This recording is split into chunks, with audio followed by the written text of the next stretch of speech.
Hey, what's up, you guys? I hope you guys are doing good. Today I'm going to talk to you guys about aerobic exercise.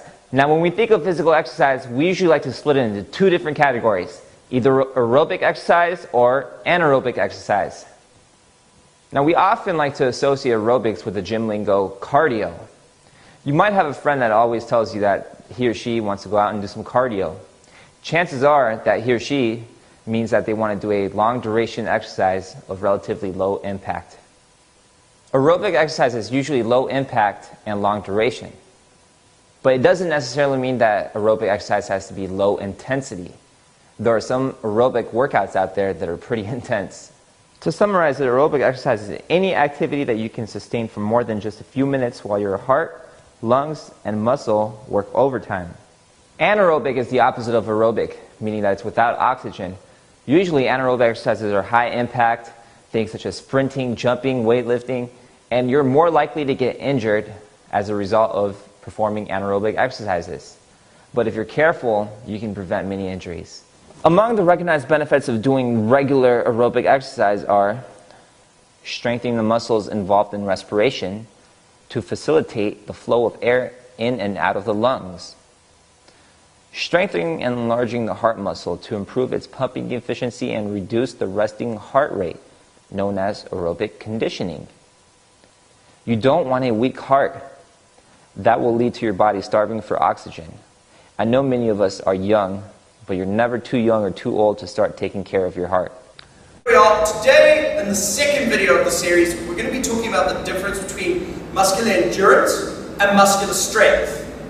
If we define the terms, muscular endurance is the ability of a muscle or group of muscles to perform a repeated action against a sub-maximal resistance.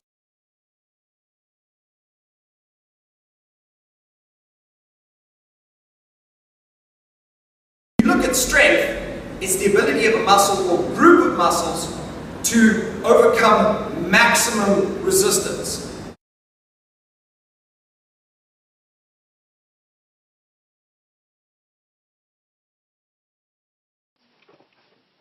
Okay, right, we're going to have a look at flexibility. There's two things that we're going to focus on. What is flexibility? And the factors that affect flexibility.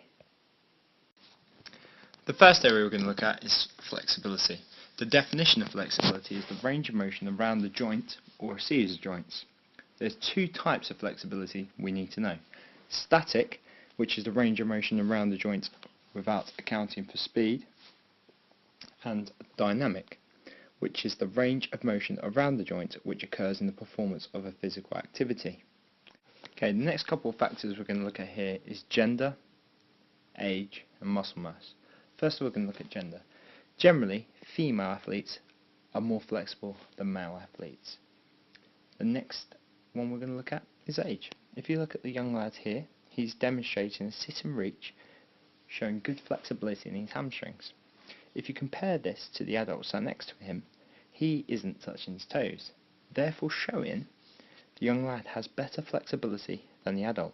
This is often the case where young children have much better flexibility than adults. The next thing we're going to look at is muscle mass. If you look at Andrew Sheridan here, he is a very big rugby player. He's about 19 stone, which is needed for his position as a prop, compared to Beth Tweedle, who is a gymnast, where she needs to be light and agile. She's very strong, but has awesome flexibility, compared to Andrew Sheridan, who has a lot of muscle mass, so this restricts his range of motion at certain joints. The next couple of factors we're going to look at is flexibility training, temperature, and muscle length. Flexibility training can help to improve flexibility around the joint that is trained. Temperature is to do with performing the warm-up. Through performing the warm-up, you can increase the muscle's temperature, therefore its elasticity.